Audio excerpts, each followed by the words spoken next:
me acuerdo precisamente y me viene a la mente varios casos en los cuales hemos aplicado arbitraje institucional con muy buena, en cuanto al procedimiento, con muy buena valía.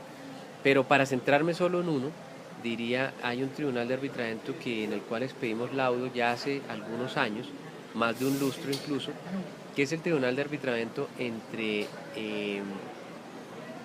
LISPI versus el Centro Comercial El Retiro. Y en ese procedimiento arbitral nos vimos abocados a aplicar varias normas del reglamento del centro de arbitraje, o bien porque en la cláusula compromisoria, en el pacto arbitral, existían algunos vacíos, o bien porque también en ese entonces la Cámara de Comercio, específicamente de Bogotá, expidió un nuevo estatuto o procedimiento arbitral con unos elementos bien importantes. El primero, que no existieran suspensiones indefinidas. Desafortunadamente hizo carrera durante mucho tiempo en el arbitraje que los apoderados, o a veces por insinuaciones de los árbitros, se suspendía el proceso, y los procesos arbitrales realmente no estaban durando ni 6 meses ni un año, ¿cierto? Los 6 meses que prevé la ley, ni la prórroga máxima adicional de 6, sino mucho más allá de eso, por el tema específicamente de las suspensiones. Y la Cámara de Comercio de Bogotá en ese entonces, en ese estatuto, planteó que las suspensiones hacían parte como tal del término corrido del tribunal, y eso obliga pues a que los árbitros sean o seamos más eficientes, como en ese específico caso, y una de las grandes virtudes que debe tener el arbitraje per se es precisamente la efectividad,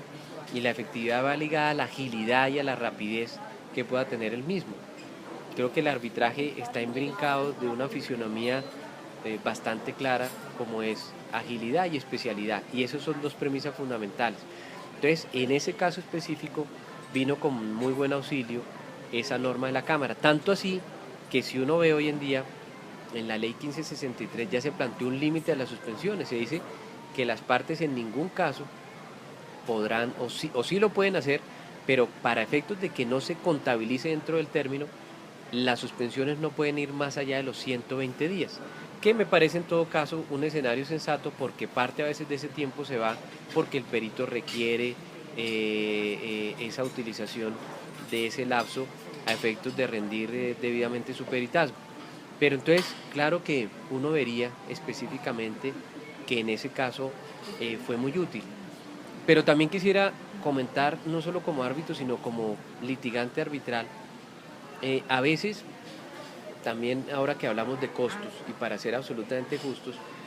el ministerio ha expedido en el pasado tarifas, ¿cierto? Tarifas legales, pero como esas tarifas son topes, son máximos, los centros de arbitraje están obligados específicamente a tener unas tarifas porcentuales inferiores. Y así lo han hecho, ¿cierto? Lo cual permite que el arbitraje institucional sea incluso más barato que el arbitraje legal, en el cual, por ejemplo, haya que aplicar esas tarifas que, por ser topes, no porque el ministerio tenga mala intención, sino por ser topes, precisamente tienen que estar por encima, pero también al tener que estar dentro de esos topes, hace que también las tarifas de los centros de arbitraje sean menores. Y entonces también ha concurrido el caso de que cuando un arbitraje tiene lugar, o por lo menos así lo hemos hecho en un par de casos, tiene lugar en un centro de estos, pues haya la posibilidad de limitar o de tener en cuenta la tarifa institucional para aplicar los honorarios